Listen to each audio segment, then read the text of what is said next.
apa sih atau gimana ya kalau seandainya terjadi definisi kebutuhan dan keinginan dari suami istri itu berbeda?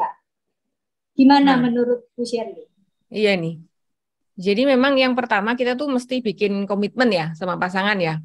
Yang sudah berpasangan, kalau belum punya ya ya nggak usah gitu ya. Jangan sama pasangannya orang lain juga.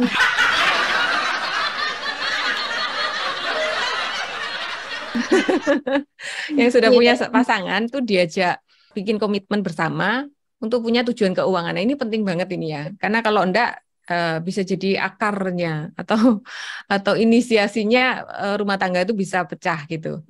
Karena banyak challenge-nya loh antara suami dan istri. Misalnya kalau yang kerja suami aja mungkin lebih gampang ya, terus istrinya manut suami gitu ya. Nah, biasanya konflik mulai terjadi kalau bisa cari uang sendiri-sendiri gitu, terus nggak mau jadi satu gitu.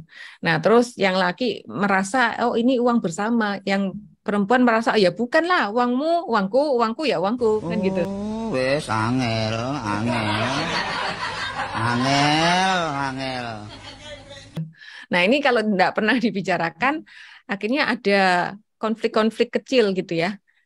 Nah, ini biasanya yang memicu pertengkaran karena numpuk nanti, numpuk, dipendem, dipendem, akhirnya nanti meledak gitu.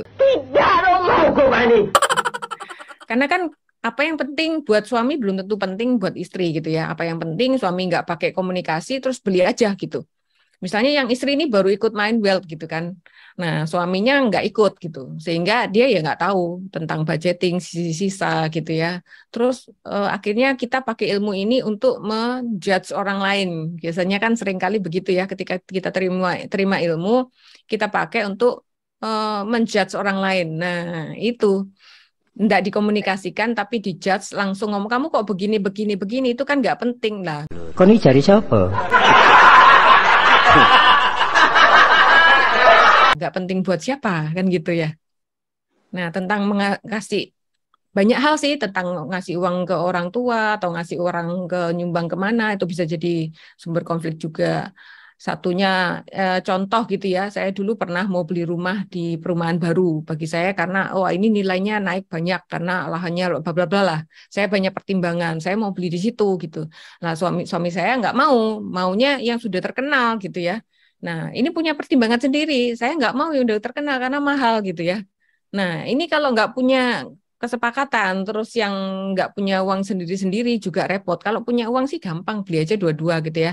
Kemarin sih saya beli sendiri, suami juga beli sendiri. Tapi kalau enggak, terus kalau istrinya ini kekeh gitu ya, misalnya punya pendirian yang kuat, konflik gak kira-kira?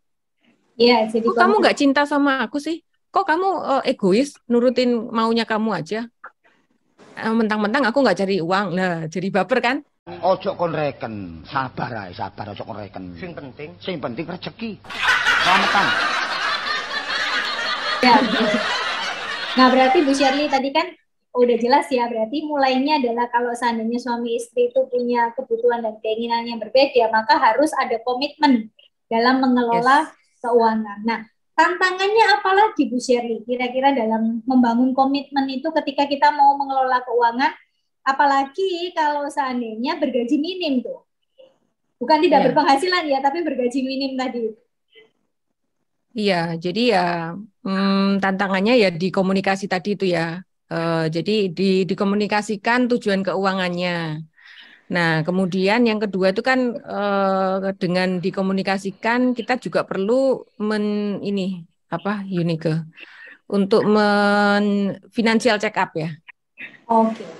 Nah, financial check up dari financial check up ini kan kita bisa berkomunikasi lebih jauh. Ini kira-kira oh kita jadi tahu ya, ternyata sadar gitu kurangnya itu berapa. Atau di check up finansialnya itu di mana sih bocornya? Oh, ternyata di sini di sini. Apa yang perlu di stop, apa yang perlu dikurangi gitu. Oh, ternyata di sini kurang, perlu ditambah. Atau dibagi atau diapain atau di split gitu ya. Intinya untuk menemukan strategi tadi Oke. gitu. Berarti termasuk untuk cari kalau seandainya, oh ini kok ada yang kurang, cari sumber income baru gitu mungkin ya bisa nih. Nah, itu yang ketiga itu. Oh, berarti saya udah tahu nih ya.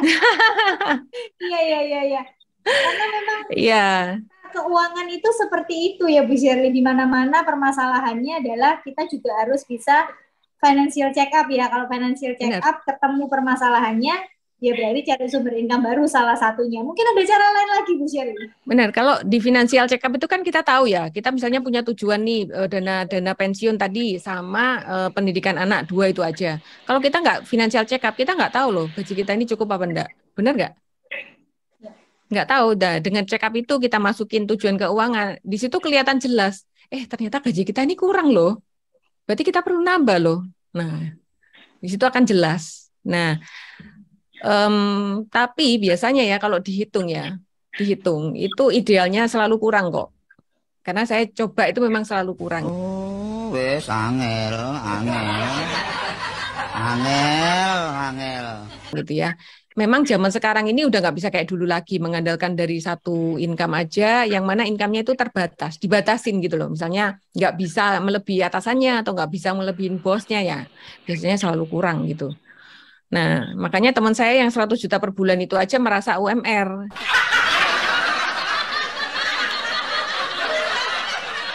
That's why gitu. Makanya kita perlu sumber income yang bisa mengakumulasi kebutuhan kita dan pasangan ya. Tujuan keuangan kita berdua. Jadi nggak usah milih. Kalau punya keinginan sendiri-sendiri tinggal dibeli aja. Kalau kita punya bisnis yang bisa mengakumulasi tadi.